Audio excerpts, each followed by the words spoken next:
Samuel Pons no se había visto en Clove Hill durante 14 meses, no desde la tormenta de nieve que azotó los cañones y arrancó tejas de todos los techos del pueblo. Algunos decían que había muerto en la nieve, otros susurraban sobre un derrumbe en el norte, y unos pocos murmuraban que tenía sangre en sus manos y un cuerpo enterrado bajo su porche.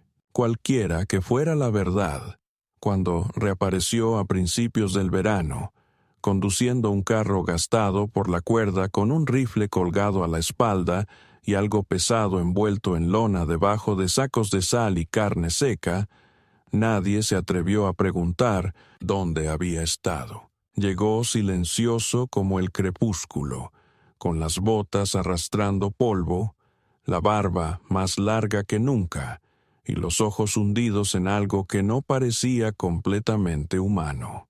El dueño de la tienda general, Tomás Jesús, intentó sonreír cuando Ponce entró esa mañana. Fue una sonrisa forzada, como la de un hombre frente a un oso que aún no sabe si tiene hambre.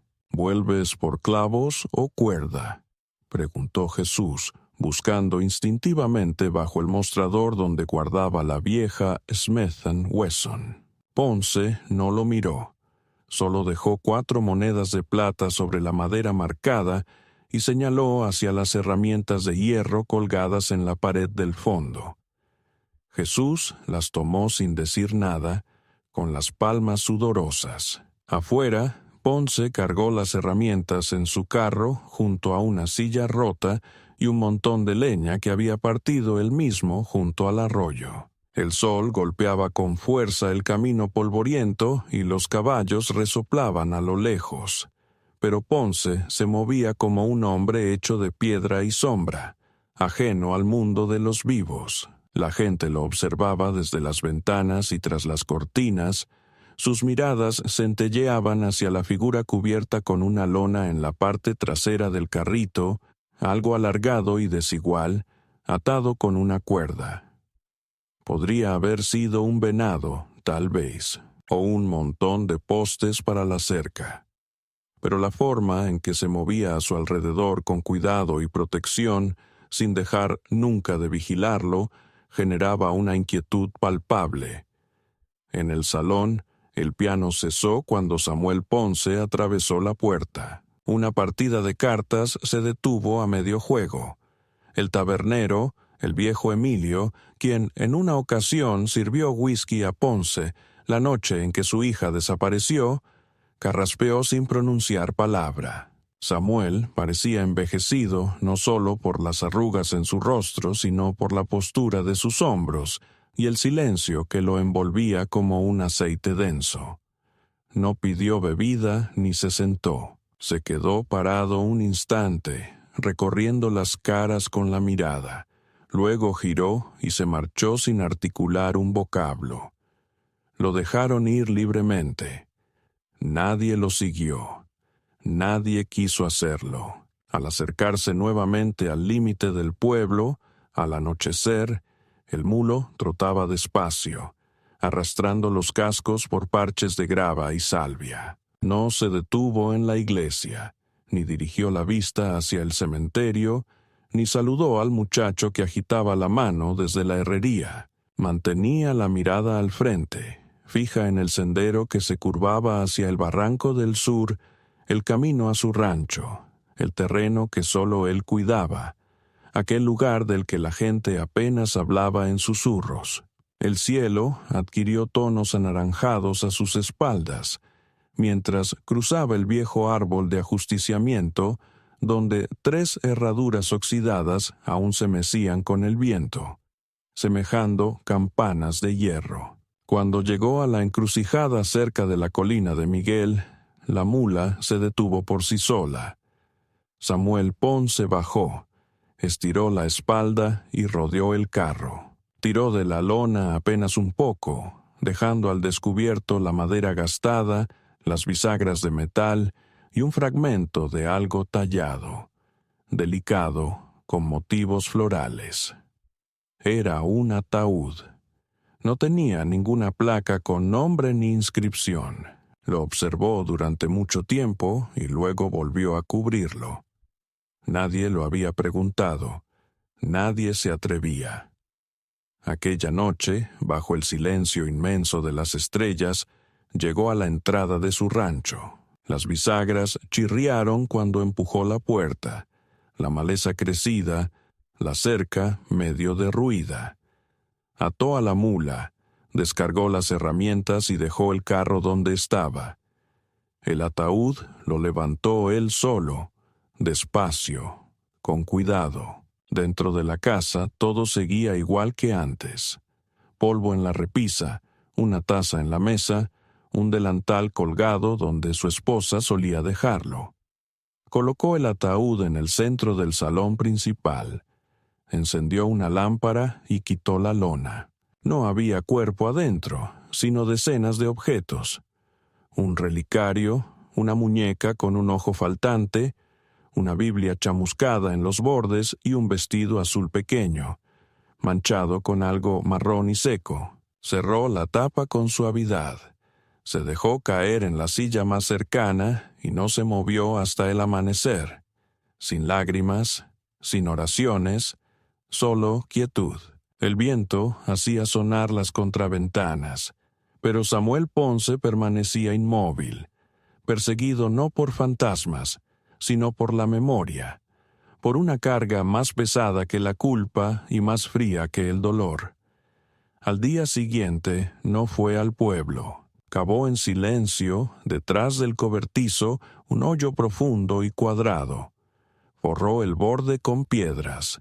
Colocó el ataúd en la tierra sin ninguna ceremonia, sin marcador, sin palabras, solo tierra, sudor y el lento peso del silencio envolviendo el pasado. Aquella tarde, mientras el sol se desangraba sobre las colinas y murciélagos despiertan en las vigas del granero, se sentó otra vez en el porche con la pipa sin encender en la mano. Una tormenta se formaba en el límite lejano de la pradera, el viento cambiaba trayendo el aroma de lluvia y polvo. Fue entonces cuando lo escuchó. El tintinear de arreos, el ladrido seco de una mula de comerciante, las risas bajas de hombres que no pertenecían a ese silencio. Volvió la cabeza. Se acercaba un carreta, balanceándose de manera desigual. 4 hombres la conducían. Ninguno de Club Hill, vestidos con uniformes vastos sin ningún distintivo. En la parte trasera, encadenada por muñecas y tobillos, yacía una figura, una mujer con ropas escasas, el cuerpo marcado con sangre y suciedad, el cabello pegado a su rostro. La carreta se detuvo cerca de su portón. Uno de los hombres bajó, escupió en la tierra y gritó sin dirigir su voz a nadie en especial: «¡Mercancía fresca! La cambiamos en el pozo de Jasper por 2 barriles de queroseno y una brújula rota. Fuerte, pero no habla. Tampoco llora. Puede que tenga algo roto en la cabeza. Quien la quiera que haga una oferta antes de que se desangre». Samuel Ponce no se levantó ni parpadeó. Observó cómo empujaban a la joven para erguirla, el ruido de las cadenas, su rodilla cediendo en la hierba seca. Ella levantó la cabeza lentamente y en la última luz del crepúsculo sus miradas se encontraron. Su rostro permaneció inmóvil. Pero algo cambió bajo la quietud, algo parecido al estallido de un hilo demasiado tenso. Se puso de pie, bajó sin prisa del porche y caminó hacia la carreta. Los hombres se pusieron rectos. Uno llevó la mano a su cuchillo de cinturón. «No buscamos problemas, señor. Solo queremos deshacernos de una carga». Samuel no respondió. Se detuvo junto al carro y miró a la niña nuevamente, sus cortes, moretones y quemaduras. Luego observó la cadena enredada entre las tablas del suelo. Sacó un cuchillo de su cinturón y cortó la cuerda antes de que alguien hablara. La niña se tambaleó, pero no cayó.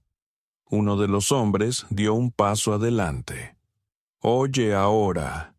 Samuel se giró, solo se giró, y el hombre se quedó inmóvil. Samuel arrojó una bolsa de monedas al suelo. Luego levantó a la niña con las cadenas todavía puestas y la llevó de regreso a la casa. Ella no ofreció resistencia ni habló, pero sus ojos nunca se apartaron de él ni una sola vez. En esa mirada, mientras el viento levantaba polvo y el trueno retumbaba tras las colinas, algo ancestral pasó entre ellos.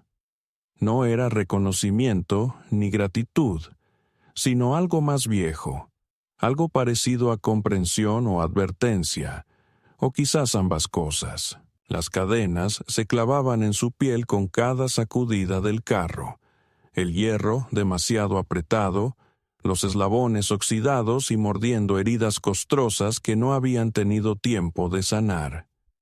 No gritaba, no suplicaba, tampoco cuando el carro golpeó un bache y ella chocó contra la barandilla lateral, ni siquiera cuando uno de los guardias soltó una carcajada y lanzó pan duro hacia ella, consciente de que caería justo fuera de su alcance. Tampoco cuando se detuvieron en una loma sobre una casa que parecía no haber conocido la risa en años, y el hombre que salió al porche parecía más una figura tallada en ceniza que un alma viva. Lidia había dejado de sentir miedo hacía mucho tiempo. Lo sintió irse de su cuerpo la segunda noche bajo tierra, cuando la última vela se apagó y aprendió lo que significaba la oscuridad con dientes. Después llegó el frío. Luego el hambre. Después el silencio. Y entonces los nombres de los otros, susurrados para ser recordados antes de desaparecer. Y ahora estaba aquí. Aún viva. Apenas. Pero no rota. No de la manera que esperaban. El hombre avanzó lentamente hacia ellos, con polvo levantándose alrededor de sus botas, el rifle colgado sin ser tocado, y sus ojos insondables.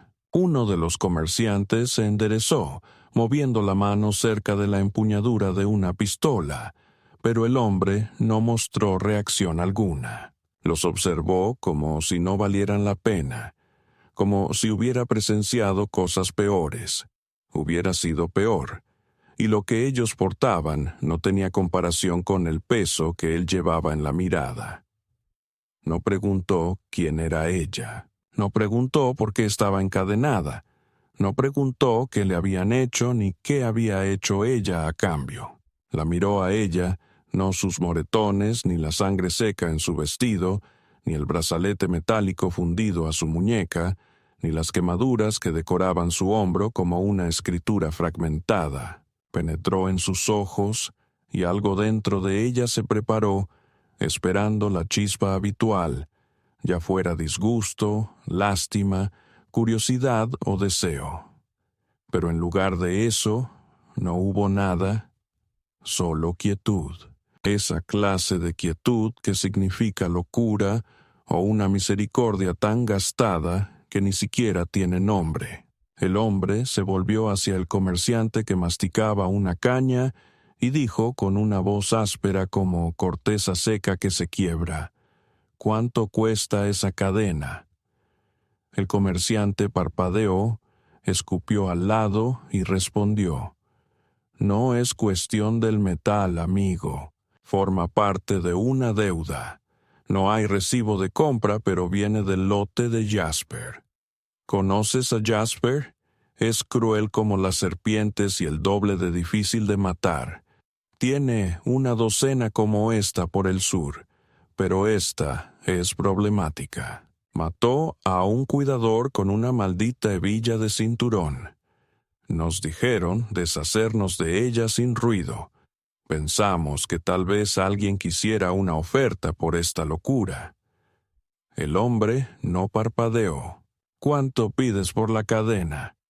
El comerciante rió, pero ahora se escuchaba nervioso. «¿No quieres este lío? Nos echarán la culpa igual si aparece desollada y enterrada en tus tierras. ¿Quieres pagar por los pecados de otro? Samuel Ponce metió la mano en su abrigo. No sacó la pistola. Sacó una bolsa de monedas envuelta en paño encerado. La dejó caer en la tierra entre ellos. La plata golpeó la piedra. Los otros hombres miraban tensos, inseguros. El comerciante se agachó, abrió la bolsa y sus ojos se abrieron justo lo suficiente para ver el contenido. «Jesucristo», murmuró. «¿Hablas en serio?» Ponce no se movió. El comerciante encogió de hombros y asintió a uno de sus hombres, que bajó con una lima y empezó a cortar la cadena. Lidia no mostró ninguna reacción, ni cuando el metal se separó, ni cuando su peso se inclinó hacia adelante y tuvo que sostenerse con las rodillas ensangrentadas, ni siquiera cuando Samuel Ponce avanzó y la levantó en sus brazos, su cuerpo tan liviano como la tela mojada y igual de frío. Ella esperaba lo habitual, un agarre fuerte, dedos que tanteaban, un susurro con amenazas, pero en lugar de eso, la sostuvo como si fuera algo frágil pero no valioso, como si ella ya estuviera rota, y él simplemente no quería que se deshiciera en el camino hacia adentro. Los comerciantes montaron a caballo, riendo nerviosamente, con ganas de partir. «Buena suerte, extraño», llamó uno mirando por encima del hombro. «Si ella no te despelleja la primera noche, puede que seas más loco que ella». Dentro de la casa, el aire estaba cargado de polvo y aroma a cítricos. Las paredes no crujieron al entrar. El silencio era demasiado pesado. Él la llevó por un pasillo corto, pasando junto a una habitación con postigos cerrados hasta una cámara lateral sin cama, solo una camilla, un lavabo y una pequeña estufa contra la pared. La dejó con cuidado. Se apartó y cerró la puerta. Ella escuchó cómo el pestillo se deslizó, no para encerrarla, sino para aislar el mundo afuera. Pasó 1 minuto, luego 2. La puerta se abrió otra vez y regresó con un balde de agua tibia, un paño y una prenda gris doblada. No dijo palabra, solo colocó las cosas junto a la camilla y se fue, sin preguntas, sin ofertas, sin amenazas. Ella se quitó el vestido destrozado de la piel en fragmentos. Las heridas estaban peor de lo que recordaba. Cortes rojos e inflamados, algunos infectados, otros limpios, todos dolorosos. Los limpió despacio con un paño, encogiendo el cuerpo pero sin emitir sonido alguno. Frotó la sangre de sus brazos, su cuello y el interior de sus muslos. Luego, con cuidado, tomó la prenda que él había dejado. Era un vestido sencillo, de franela suave, viejo pero limpio. Con costuras hechas con esmero, el dobladillo estaba alargado para alguien más alto que ella. En el interior del cuello, aunque tenue, se leía claramente un nombre: Rosa. No era suyo, nunca lo había sido, pero había pertenecido a alguien importante, alguien que él amó o enterró, o tal vez ambas cosas. Lidia se lo puso. Cuando regresó horas después, trayendo un cuenco con caldo y pan de maíz envuelto en lino, ella estaba sentada en la cama improvisada, el cabello aún húmedo después de lavarse, sus ojos fijos en la pared. No habló. Él no esperaba que lo hiciera. Depositó la comida, giró para irse, pero se detuvo. «Eso pertenecía a mi esposa», dijo sin mirarla. «No tienes que llevarlo». Ella no respondió. No hacía falta. Cerró la puerta tras de sí, esta vez más despacio. Aquella noche el sueño no llegaba con facilidad. Ella yacía bajo la manta, escuchando los sonidos de la casa, el crujido de la madera vieja, el viento rozando ramas secas contra el techo, el lejano aullido de coyotes que resonaba por el cañón.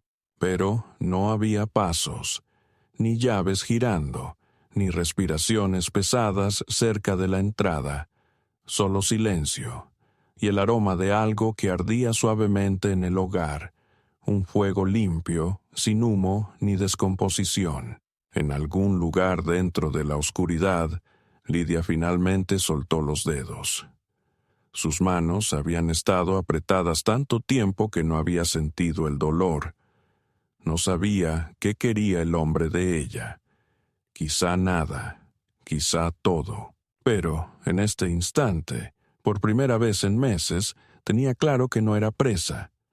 Era una incógnita que nadie se había atrevido a descifrar, y en sus entrañas, en esos rincones que ni los peores hombres habían tocado, despertaba algo pequeño y punzante, algo más antiguo que la mera supervivencia. No era esperanza, todavía no, pero sí el recuerdo de ella. No empezó con palabras, ni con contacto físico, sino con el sonido de una puerta dejada deliberadamente sin cerrar con llave. Samuel Ponce nunca fue un hombre que apreciara los formalismos, pero lo habían educado para cerrar puertas contra la noche, para asegurar los cerrojos y bajar las contraventanas, especialmente aquí, donde el viento podía llevar voces que no pertenecían a los vivos. No preguntó cómo había encontrado los mapas. Ella no dio explicaciones. Simplemente levantó la vista cuando él entró, señaló los mapas con un gesto y dijo: «Tus marcadores de ruta tienen 6 años de antigüedad». No miró atrás mientras sacaba el cuenco vacío de la habitación, ni cuando sus ojos lo seguían con la misma calma que ya no parecía miedo, sino algo mucho más peligroso: vigilancia sin juicio. Ella no le agradeció y él no esperaba que lo hiciera. Pero aquella noche, algo no dicho pasó entre ellos. Una pausa, un cambio, la quietud de una casa que comenzaba a respirar de manera distinta. Ella no durmió enseguida. Se sentó en la cama, abrazando sus piernas, con los pies desnudos apoyados en las tablas lisas del suelo. El vestido que llevaba ya no olía a podredumbre ni humo, sino a jabón y cedro. Su cabello se había secado formando ondas sobre la clavícula, y cuando el viento entraba por la pequeña ventana encima de la cama, alzaba el rostro hacia él.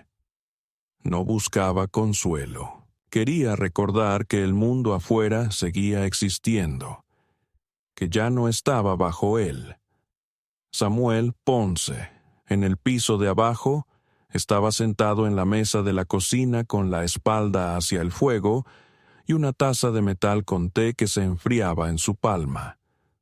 No bebía. No lo hacía desde el día en que encontraron sangre detrás del gallinero y nada más. Rose había desaparecido entre suspiros, y cuando alguien pensó en buscarla, ya era demasiado tarde. La tierra se la había tragado como siempre hacía con los débiles y los lentos, y ella no era ninguna de las dos cosas. Eso significaba que alguien la había llevado, o algo peor. Desde entonces hablaba menos, trabajaba más y escondía más cosas bajo tierra de las que alguna vez admitiría. Pero ahora estaba esa chica, Lidia. No había preguntado su nombre, pero de todos modos llegó a él, grabado en una placa de metal que llevaba bajo la clavícula, incrustada en una cicatriz de quemadura, como si alguien necesitara recordar y hubiera elegido la crueldad para hacerlo. Aquella noche hizo algo que no esperaba. Bajó las escaleras descalza, moviéndose con la precaución de alguien que solo conocía pasillos donde el silencio significaba seguridad y el ruido repentino dolor. La oyó mucho antes de verla, el suave crujido del peldaño que nunca arregló, el aire contenido cuando cambió el viento. Se quedó en la entrada de la cocina sin cruzar el umbral. Solo estaba ahí, observando cómo danzaban las llamas en la chimenea, observando que él no la miraba a ella.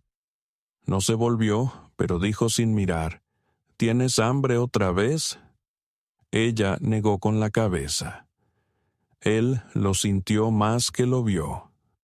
El aire se movió levemente con el gesto, alcanzó el armario, sacó un paño doblado y lo puso sobre la mesa.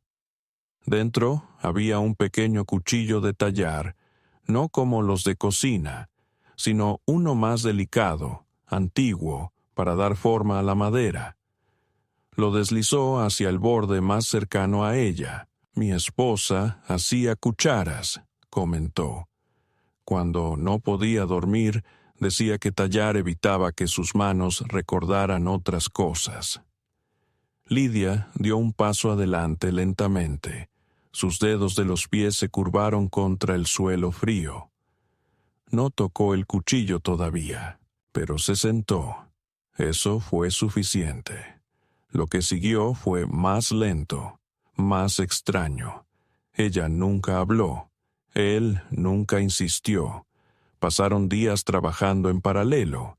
Ella reparaba lo que podía: sacos rasgados, bisagras rotas, tablas agrietadas. Él la dejó hacer, sin comentar cuando ella movía herramientas que él no había tocado en años, o cuando acomodaba clavos por tamaño en filas ordenadas sobre la mesa.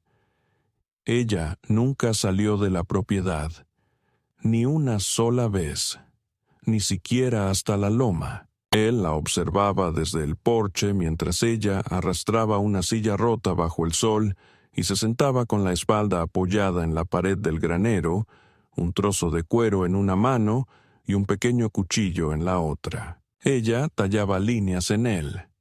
No dibujos ni símbolos, solo líneas, una por cada día, tal vez, o por cada noche en la que no soñaba. El ritmo de su trabajo se volvió parte de la casa, como el tic-tac del reloj antiguo o el crujido de las tablas cuando bajaba la temperatura. Y entonces, después de 2 semanas compartiendo espacio sin hablar, llegó el primer contacto real. Era de noche. Samuel Ponce acababa de regresar tras revisar la cerca norte, con un rollo de alambre de púas colgado sobre su hombro. El sol había caído rápidamente, trayendo consigo ese frío intenso que anunciaba la llegada temprana del otoño. Entró por la parte trasera, con las botas cubiertas de polvo rojo, y casi no lo escuchó. Un sonido de movimiento arriba. No era el paso habitual, era un movimiento de búsqueda. Lo siguió lentamente, con dudas, y halló la puerta de la habitación con contraventanas entreabierta. Nadie había entrado en ese cuarto desde que Rose desapareció. Nadie se había permitido entrar, ni siquiera para limpiar el polvo. Pero allí estaba Lidia, parada en medio de la habitación descalza, con la mano suspendida a escasos centímetros del tocador donde reposaba la caja de música de Rose, cerrada, cubierta de polvo y telarañas. Ella no lo miró cuando él entró en el umbral. No se movió. Sus dedos temblaban, no por miedo, sino por contención. Luego hizo algo que Samuel no comprendió. Se giró despacio y caminó junto a él sin mirarlo ni detenerse, y al rozar con el dorso de su mano la manga de su abrigo, apenas un susurro, un destello de calor, un contacto casi imperceptible, pero él lo sintió como un trueno. Ella lo había tocado a propósito. No fue un error ni un tropiezo, solo lo suficiente para decirle, «Te veo». A la mañana siguiente, la caja de música estaba sobre la mesa de la cocina. Ella debió haberla bajado durante la noche. Él la miró largo rato antes de acercarse y limpiar el polvo del borde. Al abrir la tapa, la melodía no sonó. Llevaba años rota. Sin embargo, dentro encontró un pequeño papel enrollado, una nota con 3 palabras escritas en una caligrafía apretada y inclinada. No la olvides. La dio vuelta y vio que estaba en blanco, sin nombre ni fecha, solo esas 3 palabras. Guardó la caja a un lado y no dijo nada cuando ella bajó a desayunar. Pero notó que esa mañana llevaba el cabello distinto, recogido con una cinta azul deshilachada que nunca antes había visto. Esa cinta había pertenecido a Rose. Lo sabía porque la había encontrado bajo su almohada la semana después de que desapareciera. No la había tocado desde entonces. Y así el equilibrio cambió. No de manera ruidosa, tampoco dramática, solo poco a poco, como raíces que se arrastran bajo el marco de una puerta. Lidia comenzó a tararear mientras trabajaba, no melodías, sino notas fragmentadas, susurrantes, delicadas. Samuel Ponce se descubrió deteniéndose con más frecuencia, no porque estuviera cansado, sino porque no quería interrumpir aquel sonido. Ella se movía como si realmente perteneciera a ese lugar, no con una actitud posesiva, sino con la serenidad de quien ha superado momentos peores y ya no teme a los fantasmas. Mantenía un cuenco con hierbas secas junto a la ventana, lleno de elementos a los que se negaba a nombrar. A veces, en mitad de la noche, él la escuchaba hablar, no en inglés ni en ningún idioma que reconociera, susurros bajos, rítmicos, como una oración, pero mucho más antigua. Nunca preguntó. Una noche, después de arreglar la puerta exterior del granero que se había deformado por una tormenta de verano, entró a la casa y encontró la mesa puesta para 2 personas. Sin velas, sin adornos especiales, solo 2 cuencos, 2 tazas. Lidia estaba al lado de la estufa, sirviendo estofado. No lo miró, pero dijo suavemente: «Construiste esta casa para olvidar, pero ella recuerda». Samuel Ponce no respondió. Simplemente se sentó y comió. Cuando terminaron, ella extendió la mano a través de la mesa y le deslizó una cuchara tallada. Era rugosa, sin pulir, pero auténtica. El mango tenía la forma de una rama de árbol. La punta estaba curvada lo suficiente para contener algo más de lo que parecía. Él la giró en la palma de su mano. Lidia no sonrió ni explicó nada.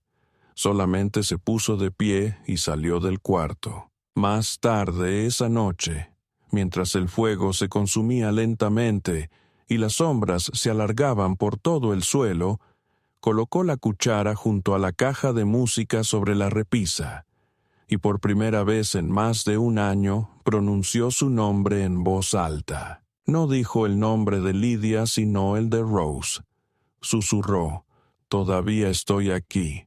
No te he olvidado». Detrás de él, en la planta alta, el suelo crujió una sola vez.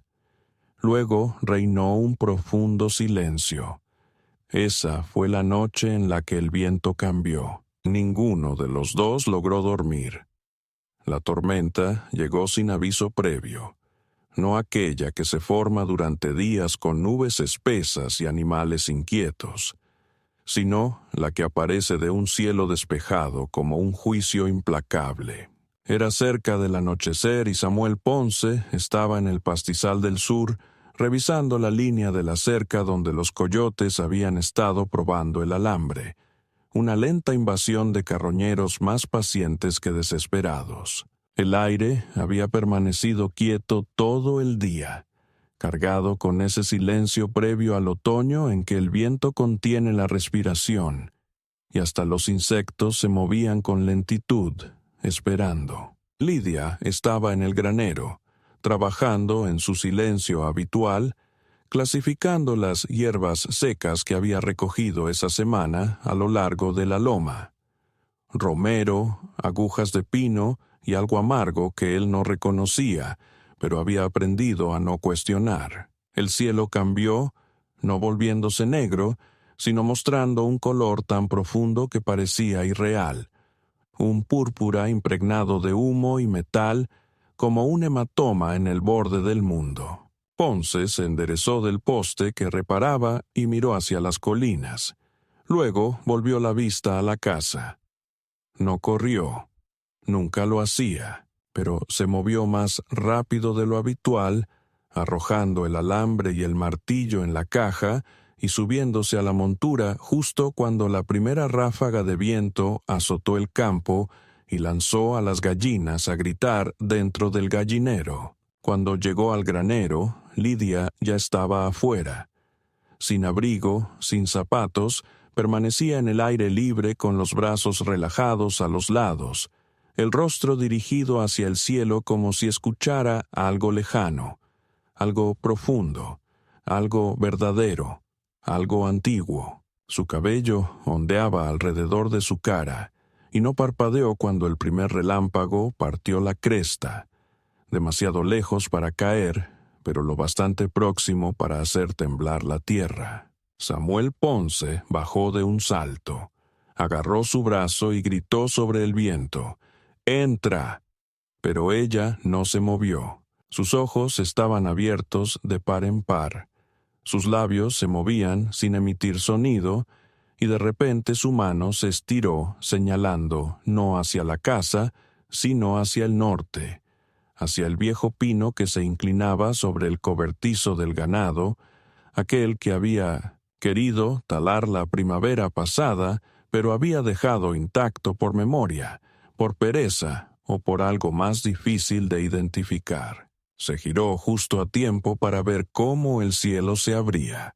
Un rayo impactó el árbol directamente, no en un golpe simple, sino en una explosión, una llamarada blanca violenta que iluminó todo el rancho durante un instante antes de que el sonido, feroz, alcanzara su furia y la tierra temblara con su rugido. El árbol no cayó, se hizo añicos. La madera y las llamas se dispersaron como huesos arrojados con rabia. El aire cargado de humo y ozono. Samuel Ponce retrocedió tambaleándose. Casi perdió el equilibrio. Los oídos le zumbaban. El corazón le latía con fuerza. Miró el cobertizo que aún seguía en pie. Apenas.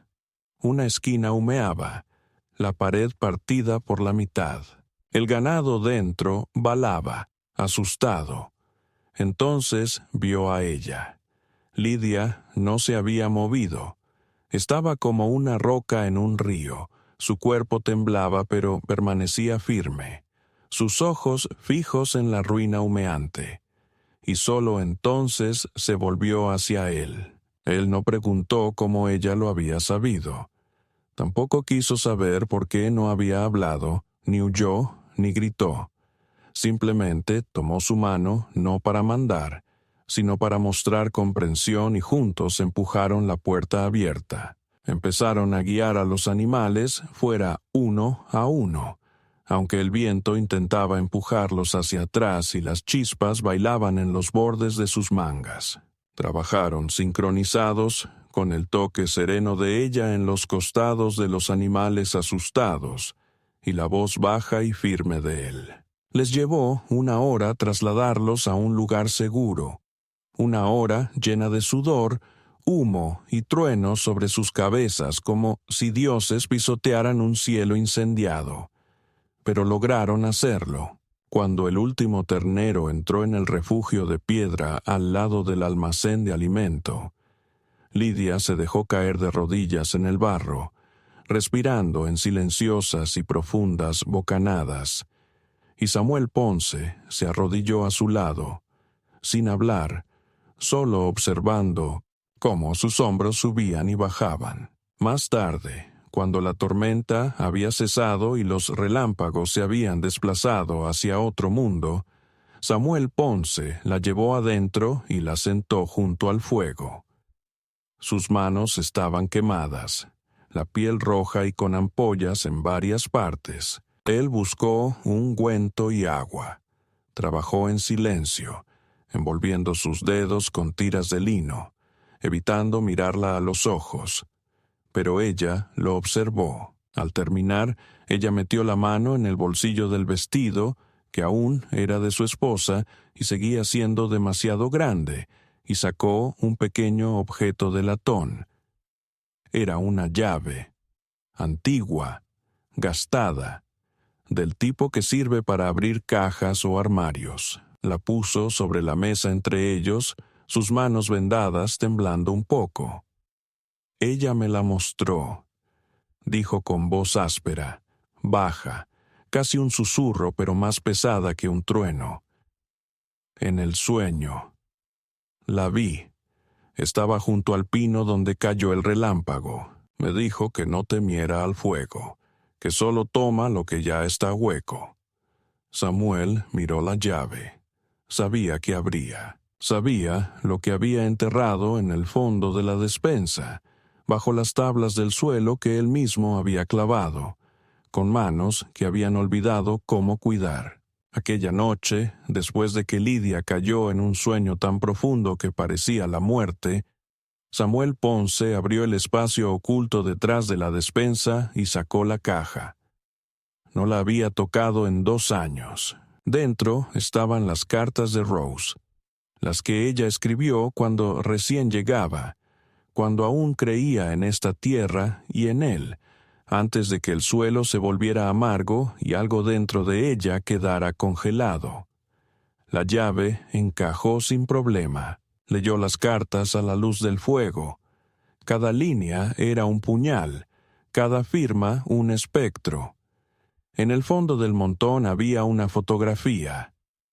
Rose delante del granero, la mano apoyada en el flanco de un caballo ya muerto hace tiempo, con los ojos brillantes. Miró esa imagen largo rato, hasta que el fuego quedó en brasas y el viento afuera ya no parecía una advertencia. Al amanecer, Lidia ya estaba despierta, con las manos envueltas en un paño limpio, descalza en el campo, observaba cómo el humo se enroscaba desde las ruinas del árbol. Samuel Ponce salió al porche con la foto en la mano. Ella se volvió hacia él, el rostro sin expresión. Él no dijo nada, solo extendió la fotografía. Lidia la tomó, miró una vez, luego la dobló con cuidado y la deslizó dentro del vendaje en su brazo.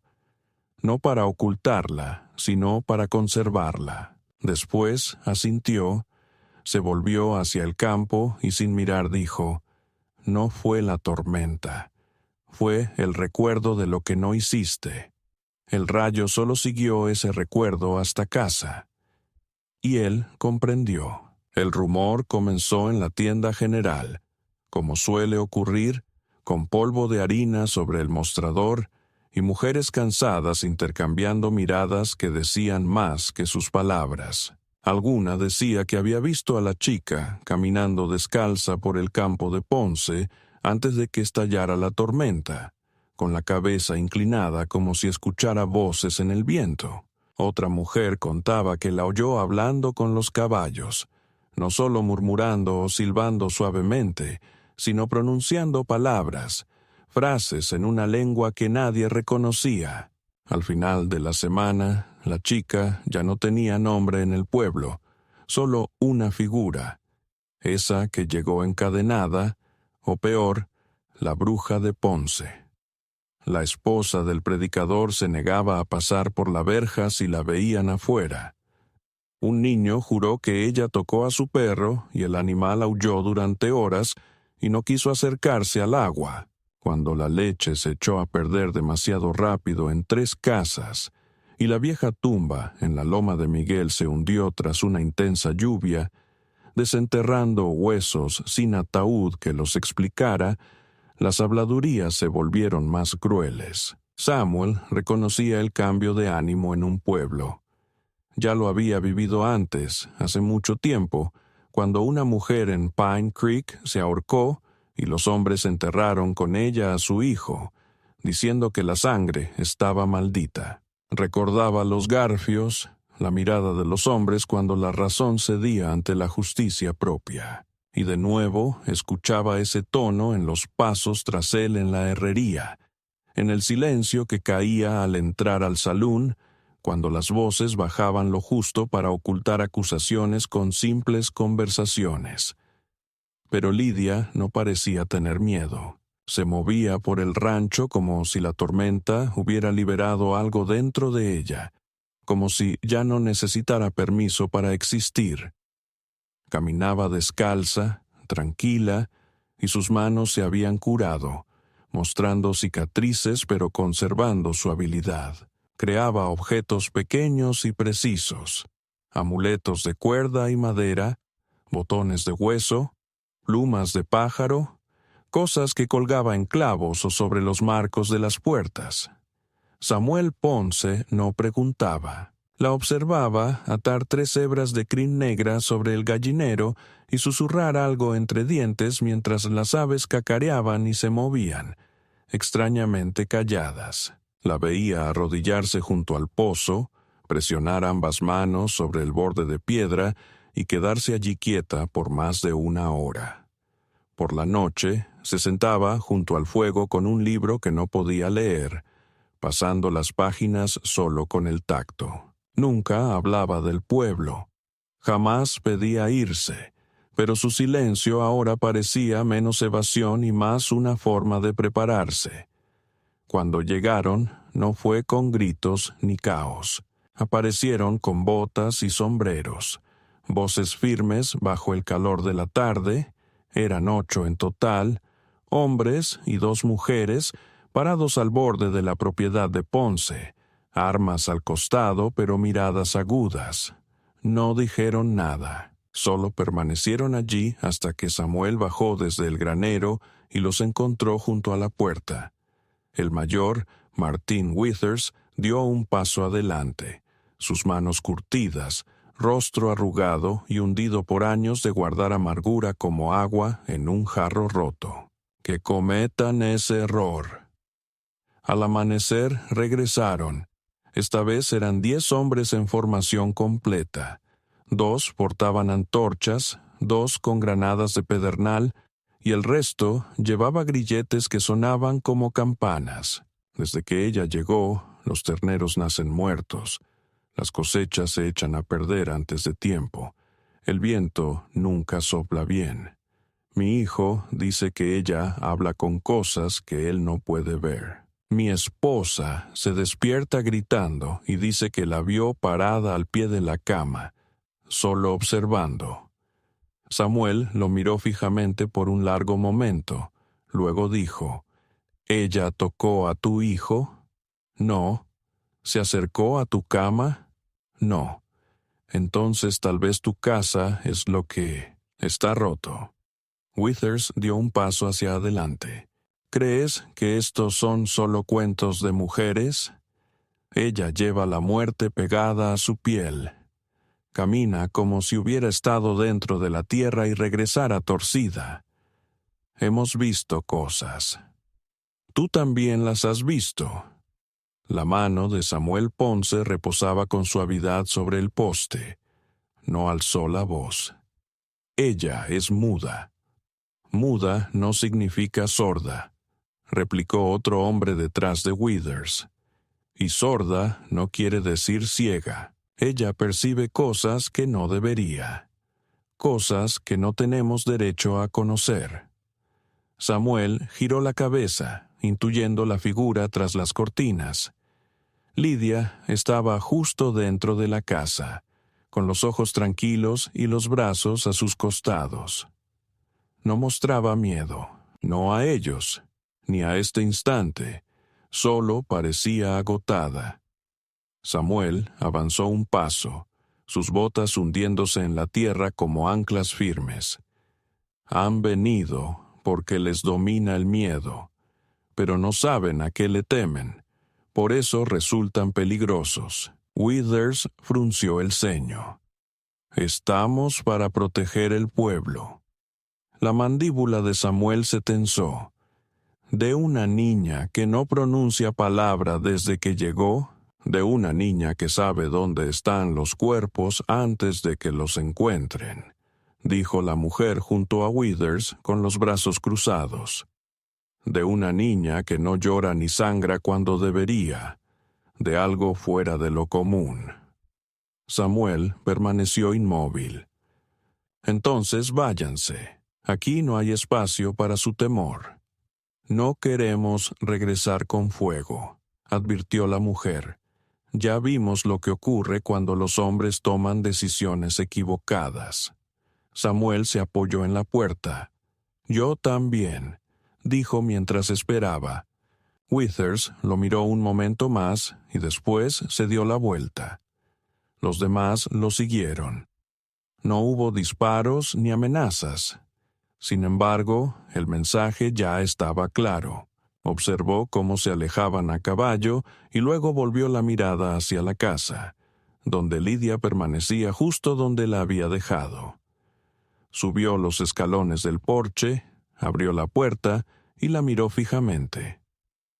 «Volverán», afirmó. Ella asintió sin palabras. Esa noche no encendieron fuego. Comieron pan frío con queso y permanecieron en silencio, en la oscuridad, escuchando el viento. Afuera nada se movía, pero el aire estaba cargado, como si contuvieran la respiración demasiado tiempo. Pasaron 2 días cuando encontraron el primer cuerpo. No era un hombre, sino una vaca.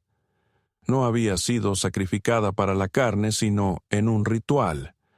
Las costillas tenían grabados símbolos y las pezuñas quemadas. El sheriff fue a interrogar a Samuel, aunque de forma indirecta.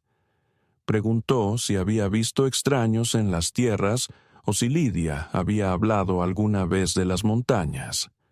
Samuel guardó silencio. No mintió, pero tampoco respondió. Lidia no salió de la casa por 3 días. Luego, sin previo aviso, salió al patio y empezó a plantar. No en hileras, sino en círculos.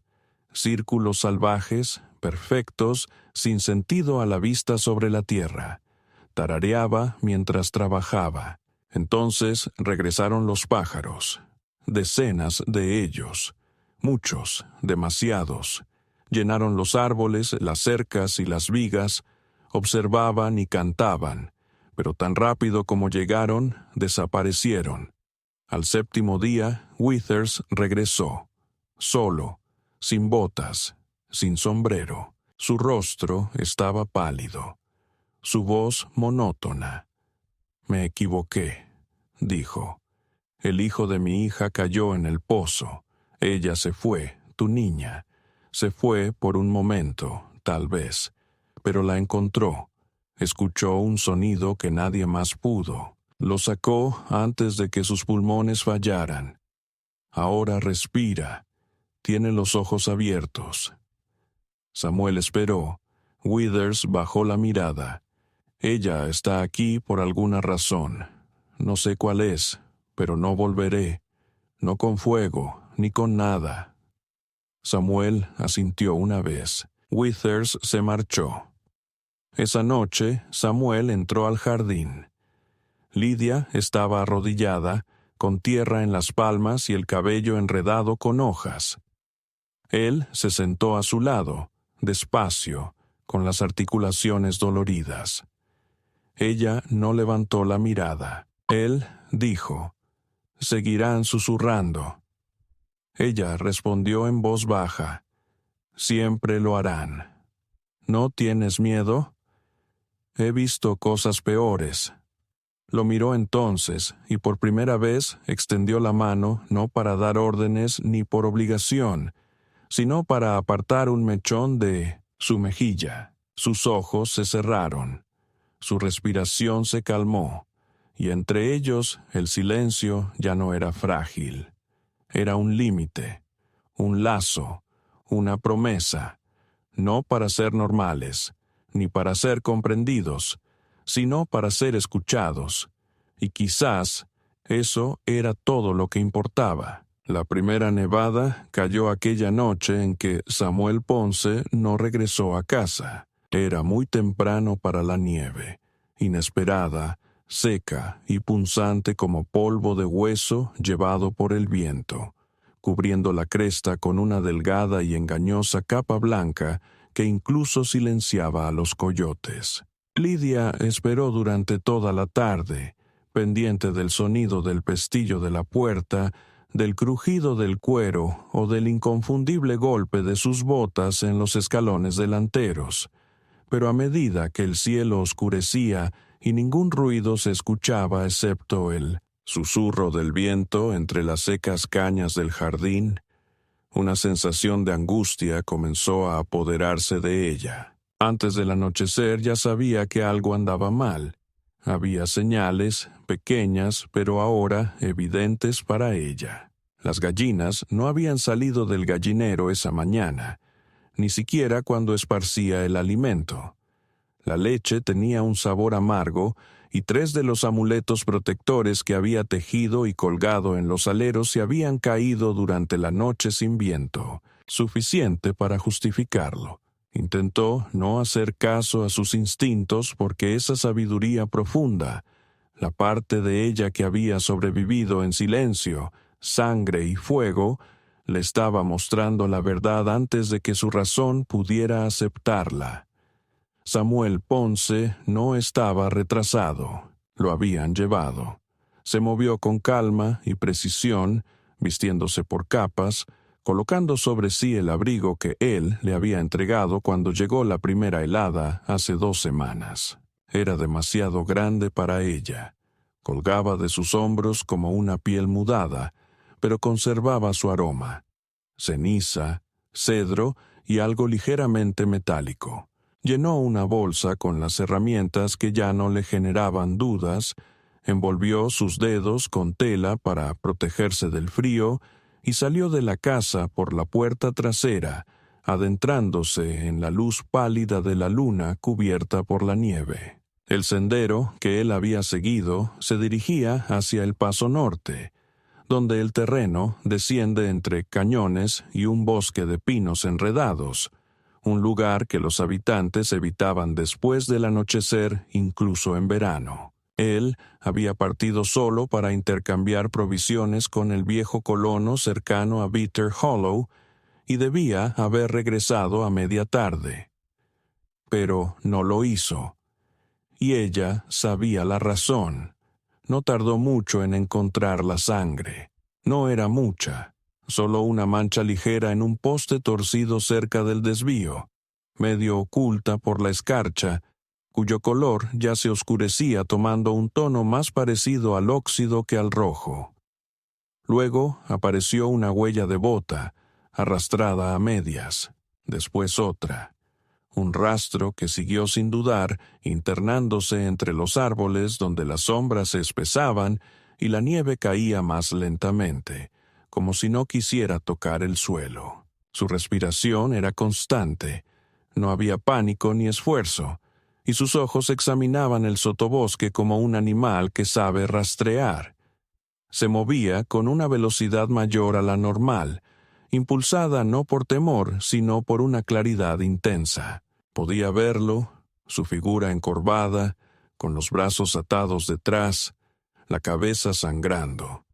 Sentía la cuerda apretando sus muñecas, la bota presionando sus costillas, el aliento caliente de ira sobre su cuello. No era un recuerdo, era una visión que no le pertenecía ni a ella ni a él. Alguna huella compartida de sufrimiento que dejaba marcas en el aire como si fuera humo. Cuando llegó al claro, ya no sentía frío. El viento se había calmado completamente, y la nieve giraba lentamente en espirales alrededor de un fuego que parecía demasiado perfecto para ser accidental. Cerca del fuego había 4 hombres, algunos conocidos, otros extraños. Reconoció a 2, uno del carro que la trajo, el que se rió cuando ella no pudo levantar el pan. El otro era el primo del herrero, el que había hecho demasiadas preguntas sobre sus cicatrices. El tercero llevaba una placa que no le pertenecía, y el cuarto, de hombros anchos y silencioso, sostenía un rifle apuntando al hombre de rodillas. Samuel Ponce sangraba por un labio partido y una herida en la sien. Tenía las manos atadas firmemente, el abrigo arrancado, la camisa desgarrada y la cara vuelta hacia abajo, no en señal de derrota, sino para ocultar algo que no habían logrado descubrir todavía. No la habían visto aún, no hasta que apareció entre los árboles y la luz del fuego reflejó el brillo plateado de sus ojos. El que llevaba la placa se giró sorprendido. Luego sonrió con malicia diciendo: «Vaya, parece que el diablo la arrastró de regreso». Ella no dijo nada. Siguió caminando, paso a paso, a través de la nieve. Los brazos le colgaban a los lados, relajados, con las palmas descubiertas. El hombre, con el rifle, ajustó la mira hacia ella, pero el que tenía la placa levantó la mano en señal de detenerse. «No la dispares. Que se acerque. Es justo lo que buscamos». Escupió sobre la nieve. Él es solo la advertencia. Samuel levantó la cabeza, solo un poco, lo justo para verla. Sus ojos estaban vidriosos por la pérdida de sangre, pero seguían vivos, atentos. Lo que sucedió entre ellos en ese instante no necesitó palabras. No fue una súplica, ni una amenaza, ni siquiera sorpresa. Fue un juramento compartido sin sonido. Ella avanzó hacia el claro y pronunció con voz tan baja que apenas se percibía en el aire: «Déjalo ir». El hombre con la placa se rió. «¿O qué? ¿Nos vas a matar con la mirada?» Dio un paso hacia ella. «Sabemos lo que eres. Lo hemos visto». La esposa del predicador ya no duerme dentro de la casa. Withers te escucha en las paredes. Pensábamos que Ponce era tu marioneta, pero quizás solo es demasiado tonto para entender lo que realmente eres. Ella no se movió y solo lo miró fijamente. Entonces, sin aviso, dejó caer su bolso en la nieve y lo abrió. Todos se estremecieron. Ella podía oler el miedo, saborearlo. Pero lo que sacó solo fue un conjunto de tela y hueso. Se arrodilló y comenzó a colocar las piezas: cuerda, plumas, ceniza, dientes, un botón de niño, una página rasgada de un libro. El primo del herrero frunció el ceño. «¿Qué diablos es esto?». Ella respondió en voz baja: «Nombres». «¿Qué?». Alzó la vista hacia ellos. «Los nombres de las cosas que olvidaron cuando decidieron convertir el miedo en dioses». El hombre con la placa se adelantó, el rifle levantado. «Basta». Pero no disparó. No pudo. Su dedo no se movía. Algo frío lo presionaba en el pecho, no físicamente, pero con un peso enorme. Dio un traspié. El fuego comenzó a extinguirse. El viento volvió a levantarse cortante, partiendo el aire entre ellos como si fuera una cuchilla. Ella se levantó. Su cabello revoloteaba a su alrededor, sus ojos oscuros ahora, o tal vez solo reflejando las llamas. «Crees saber lo que soy», dijo, «porque recuerdas el dolor mejor que la verdad». Levantó la mano, un simple gesto. El rifle salió volando de las manos del hombre, cayendo a varios metros. Él gritó, no por dolor, sino por algo mucho peor. Samuel se arrodilló con esfuerzo. Lidia se acercó a él, desató sus manos. La cuerda cayó como una piel que se desprende. No habló. No pudo. Ella lo ayudó a levantarse, su peso era pesado, pero sus pasos firmes. Los hombres no siguieron, no pudieron. Permanecieron paralizados, no por la fuerza, sino por el regreso de todo aquello que habían intentado enterrar, su propia culpa y fantasmas reflejados en su presencia. Cuando ella y Samuel lograron llegar al sendero, la nieve ya había crecido. Él se apoyaba en ella mientras caminaban. La sangre goteaba de sus dedos, pero sus ojos no se separaban de los de ella. En la casa, ella limpió sus heridas en silencio, le vendó las costillas, se sentó a su lado hasta que el sol volvió a salir. Él no preguntó qué había hecho. Ella no contó nada. Algunas verdades no estaban destinadas a sobrevivir fuera del fuego. La primavera llegó sin ser invitada, filtrándose a través de la tierra descongelada como una melodía antigua que se recuerda a medias en sueños. La nieve se retiraba en manchas irregulares, dejando al descubierto hierba marchita, postes de cerca rotos y huesos dispersos de animales que no lograron sobrevivir al frío intenso. En el límite del rancho Ponce, sin embargo, el deshielo trajo algo más que barro y descomposición. Aportó color. Flores silvestres brotaron del suelo donde Lidia no había plantado nada, sus raíces entrelazadas con piedras y cenizas, alimentadas por sangre, memoria y algo más antiguo que ambos. La casa ya no crujía de la misma manera. El aire en su interior había cambiado. Samuel Ponce despertaba temprano cada mañana, no por pesadillas, sino por el ritmo de pasos arriba, ligeros y deliberados sus pasos. Ella ya no se movía como quien se esconde.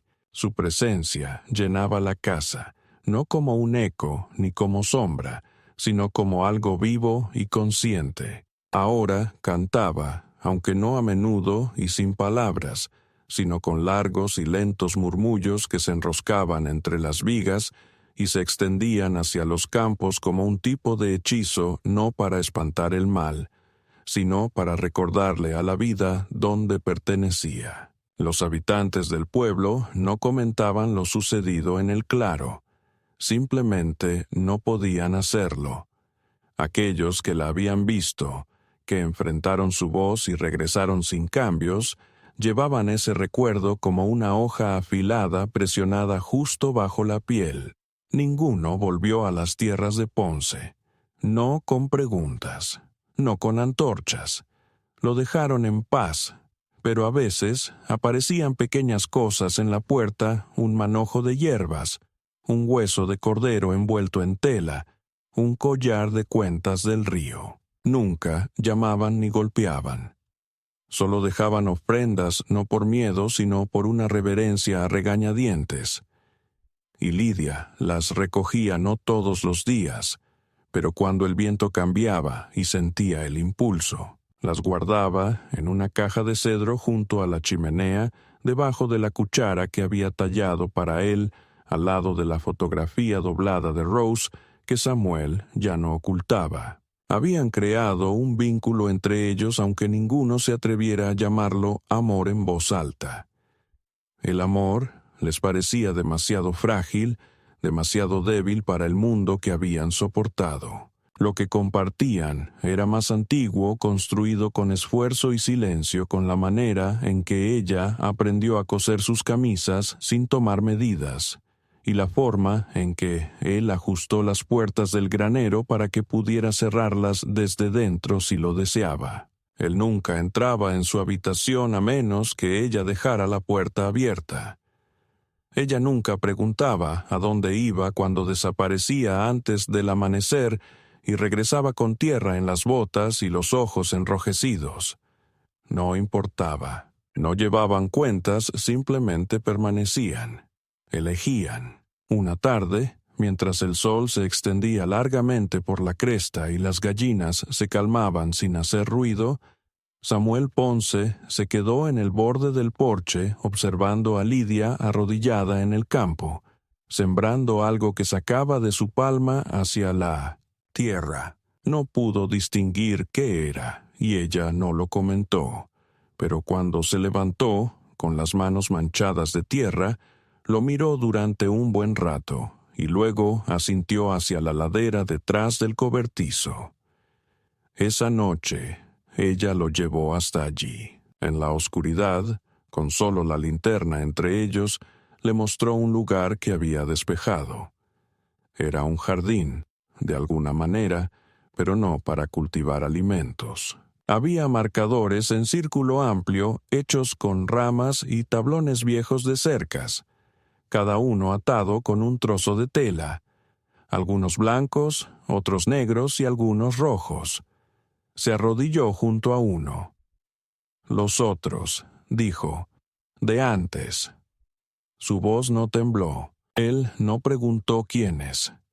Puso su mano sobre su hombro y permaneció así hasta que la linterna se apagó. Pasaron semanas. Ella rió una vez. Esa risa los sorprendió a ambos. No era ligera ni fácil, sino rota y hermosa, como si algo oxidado finalmente se estuviera liberando. Él había contado una historia sobre una cabra, algo de años atrás, y su rostro se había girado hacia la ventana como si el cielo quisiera contener su sonrisa. Entonces llegó el sonido. Ella se tapó la boca, avergonzada. Él no sonrió, solo dijo en voz baja, «Eso es justo lo que esta casa necesitaba». El primer día de junio la encontró junto a las escaleras del porche con un paquete entre las manos. Un vestido. No era de Rose, tampoco prestado, era uno que ella misma había confeccionado. De un rojo profundo, parecido al color de los arándanos secos y las paredes del cañón. Lo llevaba como si fuera parte de su piel, con los pies desnudos sobre el polvo y el cabello suelto. Él la vio bajar los escalones hacia la luz, y por un instante todo lo demás desapareció. La guerra, las pérdidas, las tumbas, la sangre, incluso Rose. Todo se desvaneció en el silencio que surge entre los latidos del corazón. Ella se puso frente a él, la tela ondeando suavemente con la brisa, y dijo, «Puedes construir una vida a partir de lo que te arrebataron, si dejas de fingir que sigues esperando ser castigado». Él avanzó, tomó su mano y esta vez ella no se apartó, no retrocedió. Simplemente lo sostuvo y permanecieron allí, en la quietud donde nadie podía verlos, sin necesidad de ser vistos. El cielo que se extendía sobre ellos era amplio y paciente, y el viento no traía presagios, solo el aroma de la tierra que volvía a calentarse. No hubo promesas ni juramentos. Pero ese día algo terminó, algo que debía terminar, y en su lugar comenzó algo nuevo, silencioso, ganado y completamente suyo.